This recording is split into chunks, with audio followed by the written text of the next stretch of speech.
விநாயகர் சதுர்த்தி ஏன் கொண்டாடப்படுகிறது என்று தெரியுமா?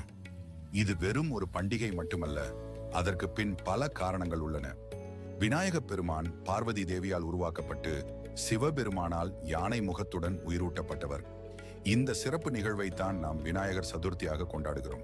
இன்னொரு கதையின்படி அசுரன் கஜமுகாசுரனை அழிக்க விநாயகர் எடுத்த அவதாரம் தான் இது.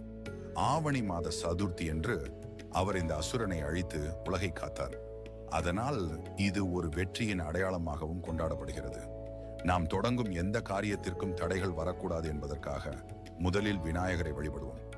அவர்தான் தடைகளை நீக்கும் கடவுள் என்று அழைக்கப்படுகிறார். மண் பிள்ளையார் சிலைகளை வைத்து வழிபடுவது இந்த விழாவின் முக்கிய அம்சம். மண்ணில் பிறந்த நாம் மீண்டும் மண்ணுக்கே திரும்புவோம் என்ற இயற்கையின் தத்துவத்தை இது நமக்கு உணர்த்துகிறது.